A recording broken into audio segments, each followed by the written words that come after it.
हमारे 3 संवाददाता इस वक्त तमाम जानकारी के साथ जुड़ गए हैं। शिवेन श्रीवास्तव लखनऊ से हैं, सौरभ अक्तानिया मुंबई से जुड़ गए हैं, लेकिन सबसे पहले दिल्ली का रुख करेंगे जहां से कुमार कुणाल हमारे साथ जुड़ गए हैं। कुमार, लगातार सियासत करना कहां तक लोगों को फायदा पहुंचाएगा? एक तरफ संबित पात्रा आरोपों के तीर चला रहे हैं, दूसरी तरफ केजरीवाल अपने आप को डिफेंड कर रहे हैं, लेकिन जमीनी हकीकत से तो आप भी रूबरू हैं, हम जानते हैं कि अब भी लोग दम तोड़ रहे हैं ऑक्सीजन के अभाव में, और आरोप ये लग रहे हैं कि वक्त रहते अगर दिल्ली ने अपनी ऑक्सीजन की आपूर्ति को बता दिया होता तो उस तरीके से तैयारी भी हो जाती।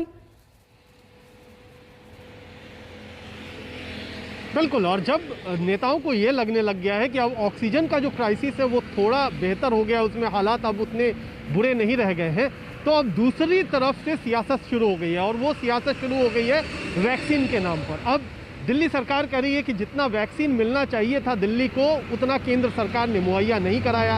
हमने तो 1,34,00,000 वैक्सीन के लिए हमने आवेदन किया था, हमने उसकी मांग रखी थी, मिला है बहुत कम। तो इस तरीके से, उसी तरीके से बीजेपी आरोप लगाती है कि जितना वैक्सीन मिला उसका सदुपयोग दिल्ली सरकार ने नहीं किया।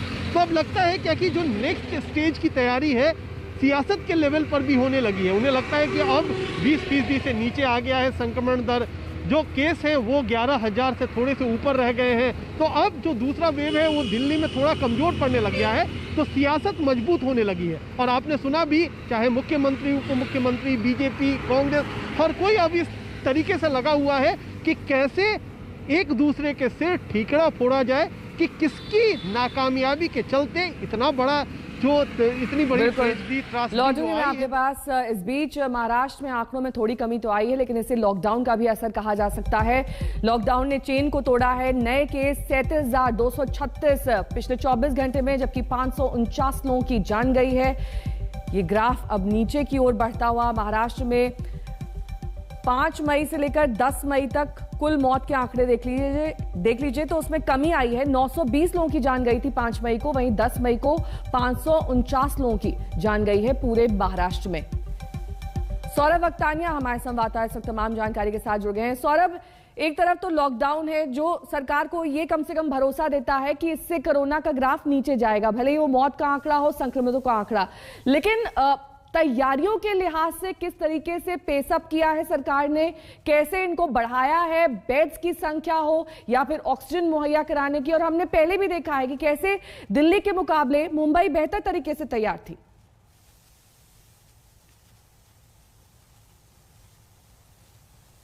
बहुत बड़ी बात है, क्योंकि कल मुंबई में भी आप देखेंगे तकरीबन 1800 के करीब तक जो है मामले सामने आए हैं। तो ये बहुत ही अच्छी बात है कि केसेस तो कम हो रहे हैं, लेकिन अब हमें आगे के लिए भी प्रिपेयर होना है। अब आगे के लिए किस तरीके से प्रिपेयर होंगे कि सबसे पहले तो जो ऑक्सीजन बेड्स है वो सबसे ज्यादा बढ़ाना है।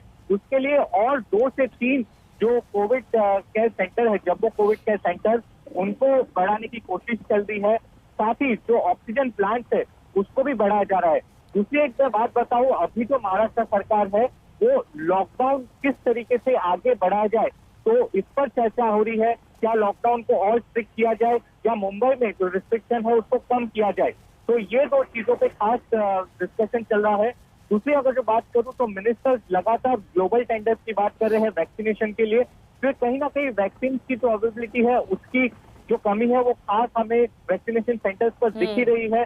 कई सारे ऐसे लोग हैं जिनको सेकेंड डोज नहीं मिल रहा है, तो ग्लोबल टेंडर के सहारे अब कहीं ना कहीं ये कोशिश की जा रही है कि फॉरेन से वैक्सीन जल्द से जल्द महाराष्ट्र में लाई जाए और ज्यादा से ज्यादा लोगों को वैक्सीनेट किया जा सके। ये तो था महाराष्ट्र का हाल। अब कुछ अन्य राज्यों पर भी फोकस कर लेते हैं। किस तरीके से उत्तर प्रदेश में लगातार मामले बढ़ते जा रहे हैं। पिछले 24 घंटे में उत्तर प्रदेश में नए मामले 21,331, 278 लोगों की जान गई है उत्तर प्रदेश में। ये कोरोना का ताजा आंकड़ा हम आपको दिखा रहे हैं। शिवेंद्र श्रीवास्तव हमारे संवाददाता तमाम जानकारी के साथ जुड़ गए हैं। शिवेंद्र, उत्तर प्रदेश में बदहाली का आलम तो ये है कि वीआईपी हो, वीवीआईपी हो, उन्हें भी बेड्स मिलने में समस्या है। उन्होंने पत्र भी लिखा है बाकायदा, और ये पूरे तरीके से स्पष्ट होता है वहां पर कि किस तरीके से सिस्टम चरमरा चुका है। लेकिन लॉकडाउन ने थोड़ी मदद की है, क्योंकि संक्रमितों का आंकड़ा उत्तर प्रदेश में भी अब थोड़ा सा कम दिखाई दे रहा है। जी देखिए नेहा, जो ये आंकड़ों में कमी दिख रही है उसके पीछे वजह सिर्फ एक ही है कि लॉकडाउन बीच बीच में बढ़ा दिया गया। अभी 17 तारीख तक की लॉकडाउन है उत्तर प्रदेश में और इसकी वजह से तमाम ऑफिसर, तमाम बहुत सारे लोग घरों से नहीं निकल रहे हैं और ये जो कॉन्टैक्ट में आने की वजह से संक्रमण बढ़ रहा था वो नहीं हो रहा है, इसीलिए कमी आई है। लेकिन इस बीच जो तमाम सुधार किए जाने थे उनमें बहुत ज्यादा कोई फर्क नहीं दिखता है। कहीं ना कहीं देखा जाए तो बदहाली दिखती है, चाहे वो ऑक्सीजन की बात हो, दवाइयों की बात हो। और अब आने वाले वक्त में जो सबसे बड़ा चैलेंज है वो गांव की तरफ बढ़ रहा कोरोना संक्रमण है, क्योंकि पंचायत चुनाव के बाद लोग इकट्ठा हुए हैं और बहुत सारे लोग अभी भी जो जानकारियां आ रही हैं उसके मुताबिक लोगों को संक्रमण फैल रहा है, लेकिन वहां न तो टीम्स जा रही हैं, न दवाइयां दी जा रही हैं, न वहां पर स्वास्थ्य केंद्र पर ठीक से व्यवस्था की जा रही है। तो उसका नतीजा ये है कि आने वाले दिनों में गांव और छोटे कस्बों में जहां पर सुविधाओं की पहले से ही बहुत कमी है और अभी भी कमी है, वहां जब संक्रमण फैलना शुरू होगा तो कितना बड़ी चुनौती होगी।